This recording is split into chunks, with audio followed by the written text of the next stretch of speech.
దేవునికి మహిమ కలుగునుగాక.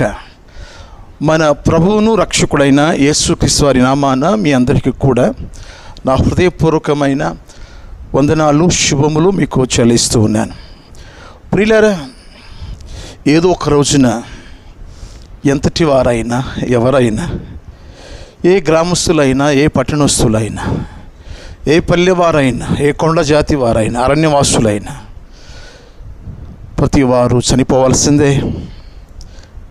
ఇది వాస్తవం. మరణమును చూడక బ్రతుకున్న నరుడెవడు అని 89వ కీర్తనలో 48వ వాక్యంలో మనం చూడవచ్చు. మరణమును చూడక బ్రతుకు నరుడెవడు? రాజులైన, ఘనులైన, ధనికులైన, జ్ఞానులైన, ప్రధానులైన, మంత్రులైన, అధికారులైన ఎవరైనా చనిపోవలసిందే. అయితే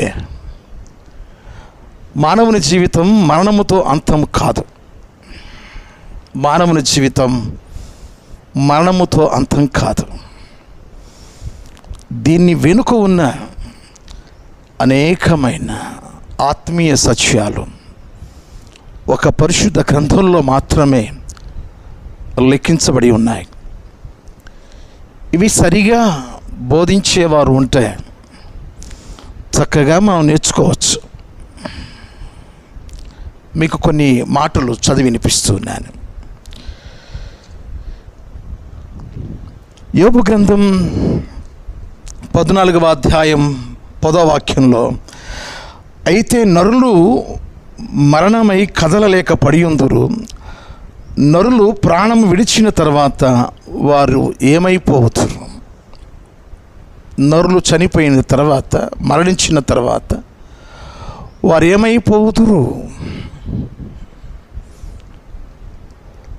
అక్కడే యోబు గ్రంథం 14వ అధ్యాయం 14వ వాక్యంలో, మరణమైన తర్వాత నరులు బతుకుతురా? అలా గుండెన ఎడల నాకు విడుదల కలుగు వరకు నా యుద్ధ దినములన్నీ నేను కనిపెట్టుకుంటున్నాను. అంటే తన బ్రతుకు దినాలు, తన దినాలు నరుని కాలం భూమి మీద యుద్ధకాలం కాదా అని యోబు గ్రంథం 7వ అధ్యాయం 1వ వాక్యంలో ఉంది.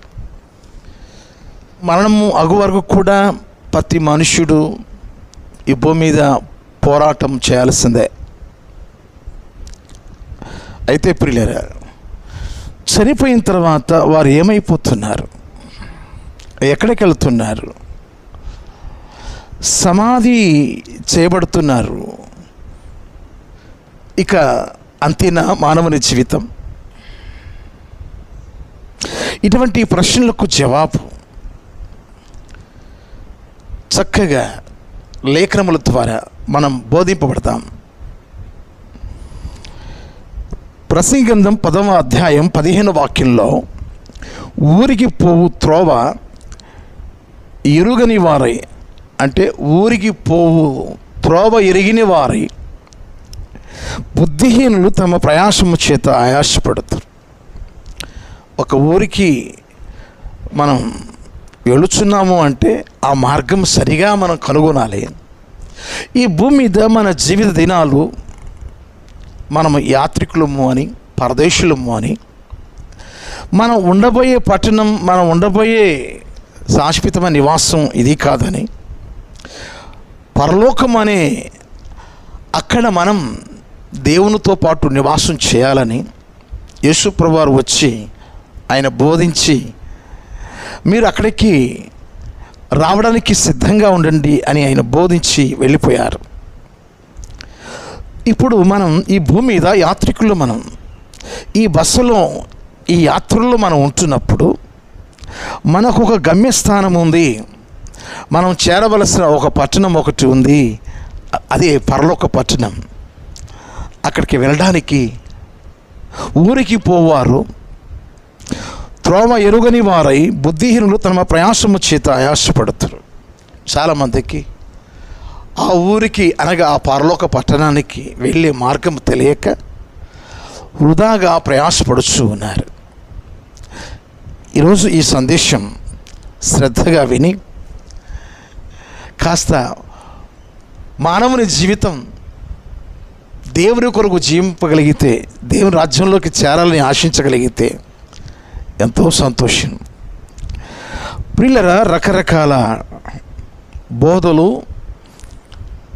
ఈ యొక్క భూమి మీద బోధించే బోధకులు పలు రకాలుగా బోధిస్తూ ఉన్నారు.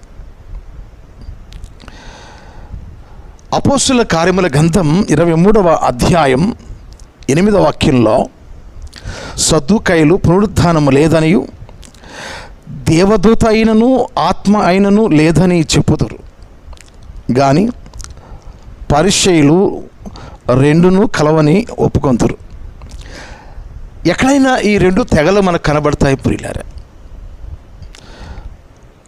సద్దూకయ్యులు అనేవారు ఏమంటున్నారంటే, చనిపోయిన వాడు ఇక జీవితం లేదు,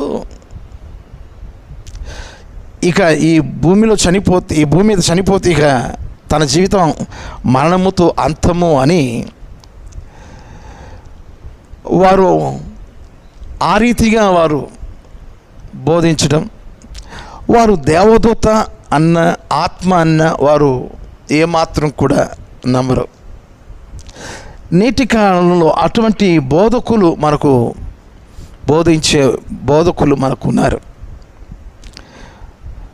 ఈరోజు ప్రియ దేవుని పిల్లరా, యేసు ప్రభు ఏం చెప్పారంటే, నేనే పునరుద్ధానమును, నేనే జీవమును, నా యందు విశ్వాసం ఉంచువాడు ఇక చనిపోడు. అవును, ఈరోజు దేవుని రాకడా అంటే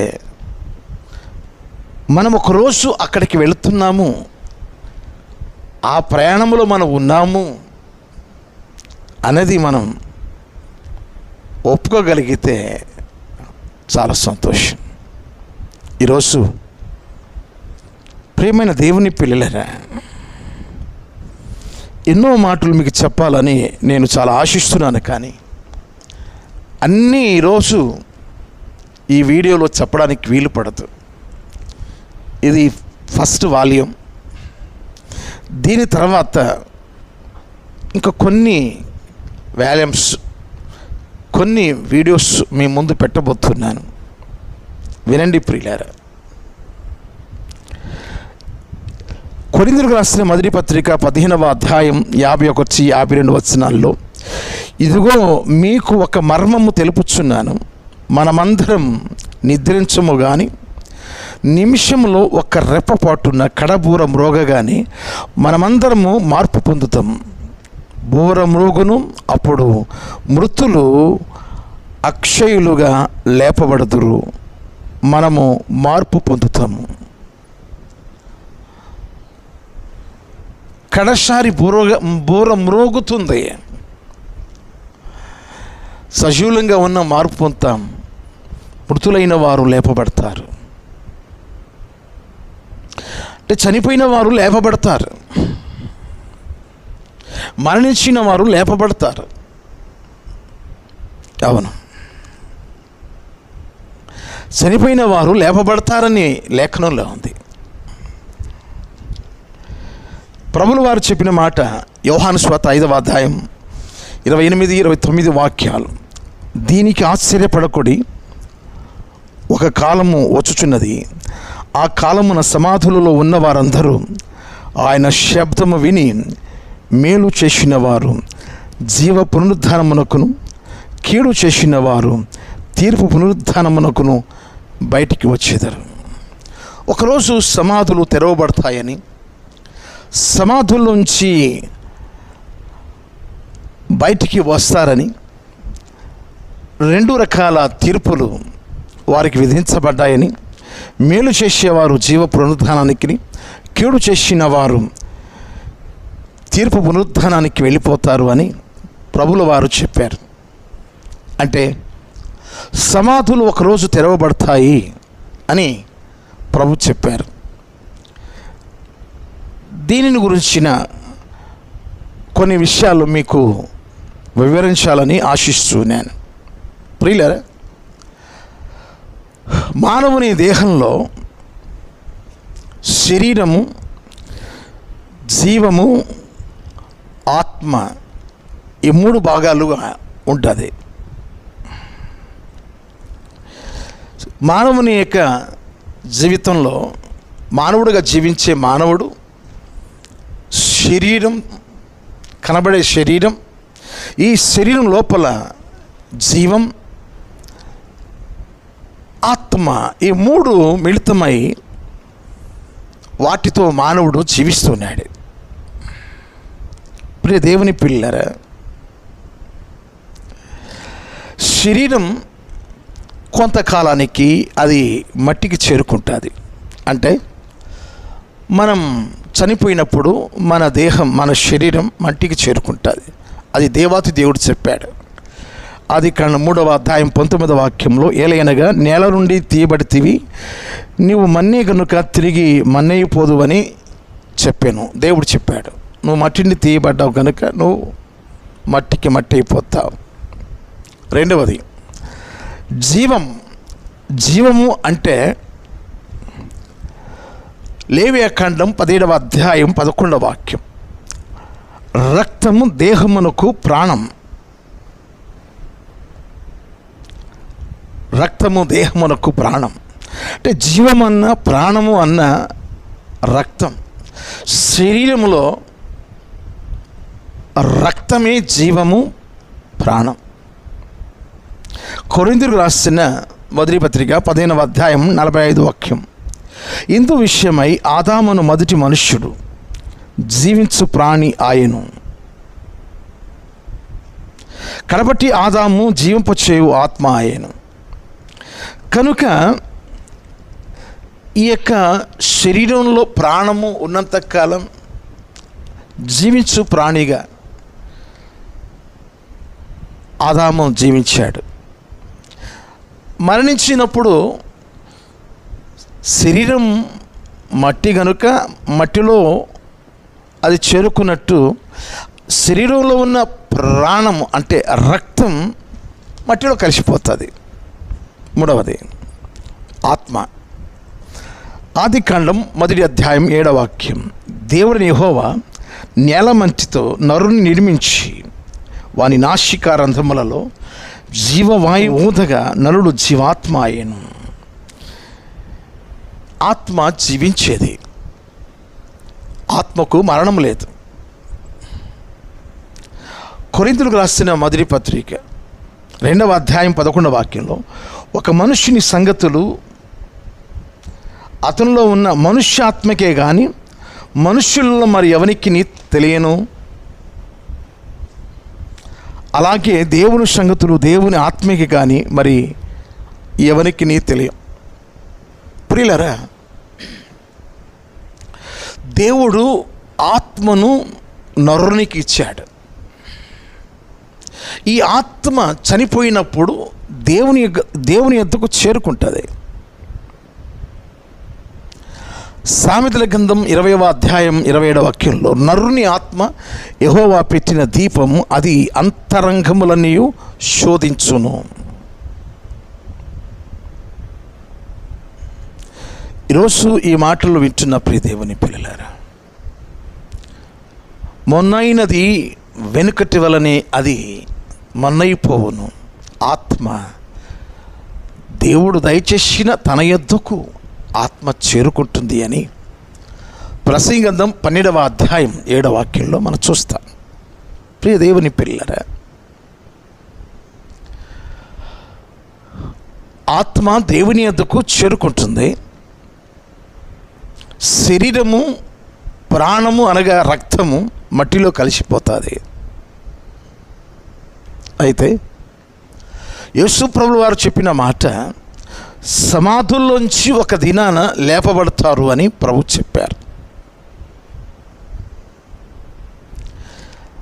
అది కనబడే ఈ సమాధుల్లో అయితే ప్రభువు చెప్పిన మాటను బట్టి కనబడే ఈ సమాధులు, అందులో నుంచే కడబోర మ్రోగినప్పుడు లేస్తారు అంటే కొన్ని విషయాలు నేను మీ ముందు పెడతాను ప్రియులారా. అంటే ఆత్మ మాత్రమే జీవించి ఉంది, శరీరము ప్రాణము మట్టిలో కలిసిపోయింది, ఆత్మ దేవుని దగ్గర ఉంది. అయితే ఈ కనబడే సమాధుల్లో సమాధి చేయబడిన ఈ మనుషులు అందులోంచి లేస్తారా అనేది కొంత సందిగ్ధం, లేకపోతే కొంత మనము అవగాహన చేసుకోవడానికి కొన్ని విషయాలు నేను మీతో మాట్లాడాలని నేను ఆశిస్తున్నాను ప్రియులారా. ఓ చక్కని మాట మీ ముందు నేను పెడుతున్నాను, వాటిని మీరు శ్రద్ధగా వినాలని నేను ఆశిస్తున్నాను ప్రియులారా. చూడండి, కొరింథీయులకు రాసిన మొదటి పత్రిక 15వ అధ్యాయం 50వ వాక్యంలో, సహోదరులారా నేను చెప్పినది ఏమనగా, రక్త మాంసములు దేవుని రాజ్యమును స్వతంత్రించు కొన నేరవు, క్షయత అక్షయత స్వతంత్రించు కొనదు. అంటే ఏ రక్త మాంసములు కలిగిన ఆ మనుష్యుడు సమాధిలో చేరుకున్నాడో అది పనికిరాదు. ఆ వ్యక్తి ధరించుకున్న శరీరం ప్రాణం పరలోకానికి పనికిరాదు. క్షయత అక్షయత, మళ్ళీ దానికి శరీరము అవసరము లేదు అని లేఖనం చెప్తుంది. కొరింథీయులకు రాసిన మొదటి పత్రిక 15వ అధ్యాయం 53-54 వాక్యాలు, క్షయమైన ఈ శరీరం అక్షయతను ధరించుకొనవలసి ఉన్నది, మధ్యమైన ఈ శరీరం అమర్త్యతను ధరించుకొనవలసి ఉన్నది. ఈ క్షయమైనది అక్షయతను ధరించుకున్నప్పుడు, ఈ మధ్యమైనది అమర్త్యతను ధరించుకున్నప్పుడు విజయమందు మరణం మింగివేయబడిను అని వ్రాయబడిన వాక్యం నెరవేరును. ప్రియులారా, సమాధుల్లోకి మళ్ళీ దేవుని దగ్గర ఉన్న ఆత్మ వచ్చి మళ్ళీ శరీరాలను ధరించుకొని ఎత్తబడతారు, అక్కడి నుంచి లేపబడతారు అనే బోధనలు వాదనలు ఉన్నాయి. ఇప్పుడు రక్త మాంసములు కలిగిన మానవుని యొక్క శరీరం సమాధిలో మట్టికి మట్టి అయిపోయింది. అది అయితే అక్షయమైన శరీరం అనగా మహిమగలిగిన శరీరం దేనికి అవసరం అంటే ఆత్మకు అవసరం. ఎక్కడైతే ఆత్మ ఉందో పరలోక రాజ్యానికి వెళ్ళడానికి ఈ రక్త మాంసములు ధరించుకున్న ఈ శరీరం పనికిరాదు. కానీ దేవుడిచ్చే ఆ మహిమ శరీరం, అక్షయత, ఆ శరీరం ఆత్మ ధరించుకొని అది దేవుని దగ్గర చేరుకుంటుంది. అయితే సమాధుల్లో నుండి లేస్తారనే వాదనలు ఉన్నాయి ప్రియులారా. నేను కొన్ని విషయాలు మీతో మాట్లాడతాను. 1912వ సంవత్సరం ఏప్రిల్ 15న RMS టైటానిక్, ఒక పెద్ద ఓడ ఉత్తర అట్లాంటిక్ మహాసముద్రంలో మునిగిపోయింది. అయితే కొన్ని దర్యాప్తులు చేసినప్పుడు 1517 మంది చనిపోయారు, సముద్ర పాలైపోయారు. అందులోంచి ఈదుకుంటూ కొంతమంది అనగా 710 మంది మాత్రమే బతికారు. మరి వీరికి శవాలు, ఆ శవాలు తీసుకెళ్ళి సమాధి చేశారా? అవి అట్లాంటిక్ మహాసముద్రంలో నీళ్ళలో కలిసిపోయాయి. ఆ శవాలు చేపలకు ఆహారమై ఉంటుంది. సరే, ఆ మధ్య నెల్లూరు ప్రాంతంలో బస్సులో అర్ధరాత్రి ఇంకా 2-3 గంటల్లో అనగా 2 ఆ 3 గంటల మధ్య అర్ధరాత్రిలో 49 మంది కాలిపోయారు, అగ్నికి కాలిపోయారు. మరి కాలిపోయిన ఆ మనుషులకు సమాధులు ఉన్నాయా? తర్వాత మన నెల్లూరు ప్రాంతంలో, కొద్దిగా కావలి నెల్లూరు ప్రాంతంలో ఒక 4 బోగీలు ట్రైన్లో బుగ్గిపాలు అయిపోతే, పూర్తిగా భస్మం అయిపోతే, రిజర్వేషన్ చేసుకున్న వారి సీట్లు ఇక్కడే అని కాలిపోయిన ఆ సీటు దగ్గరికి వెళ్ళి కొంచెం బూడు తీసుకొని వెళ్ళి కర్మకాండాలు చేసుకున్నారు కొంతమంది. వారిలో కూడా దేవుని పిల్లలు ఉన్నారు. కాలిపోయిన ఆ బస్సులో ఆ ప్రయాణికులు దేవుని పిల్లలు ఉన్నారు. టైటానిక్ ఓడలో ప్రయాణం చేసిన దేవుని పిల్లలు ఉన్నారు. కాలిపోయిన మునిగిపోయిన ఆ యొక్క శవాలకు సమాధులు ఎక్కడ? 1977 సంవత్సరంలో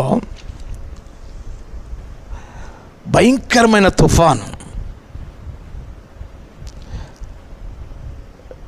నెల్లూరు పెన్నా నది ఒడ్డున ఉన్న కట్టిన సమాధులు కొట్టుకుపోయాయి.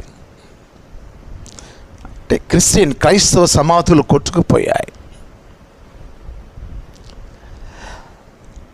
ఆ ఒడ్డున ఉన్న సమాధులన్నీ తుఫాను వచ్చినప్పుడల్లా కొట్టుకుపోతాయి. మరి సమాధి చేయబడిన వారు ఎక్కడి నుంచి వాళ్ళు కొట్టుకుపోయారు కదా, ఎక్కడి నుంచి లేస్తారు వాళ్ళు?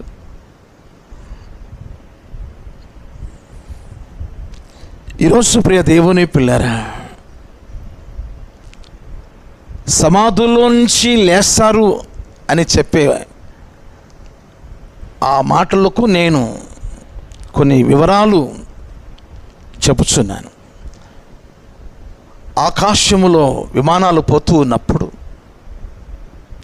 అవి ప్రమాదంలో చిక్కుకుపోయి కాలిపోయినప్పుడు, కొండల్లో, అరణ్యంలో, సముద్రంలో పడిపోయి కాలిపోయిన ఆ దేహాలకు, ఆ దేవుని పిల్లల దేహాలకు సమాధి ఎక్కడ? నా ప్రియ దేవుని పిల్లలరా, ప్రభు చెప్పారు, సమాధుల్లో నుంచి బయటికి వస్తారు ఆ బూర శబ్దం విని. అవును, అది ఏ సమాధి నుండి? అది ఏ సమాధి నుండి? ఎవరు ఎక్కడున్నారు? చనిపోయిన వారు ఎవరు ఎక్కడికి వెళ్ళారు? ఎక్కడి నుంచి వారు వస్తారు అనేది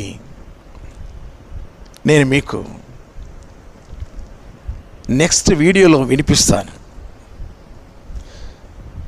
ఎవరు ఎక్కడికి వెళ్ళారో, ఎవరు ఎక్కడి నుంచి, ఏ సమాధి నుండి వారు బయటకు వస్తారో ప్రభువు చెప్పిన మాటను బట్టి ఎక్కడి నుంచి ర్యాప్చర్ ఎత్తబడతారు. యెహోవా భక్తుల మరణం విలువైనది. ఆ విలువైన మరణం ఎలా ఉంటుందో సెకండ్ వీడియోలో మీరు వినబోతున్నారు. వేచి ఉండండి. అంతవరకు సెలవు. May God bless you. దేవుడు మెండారుగా మిమ్మల్ని దీవించును గాక. ఆమేన్.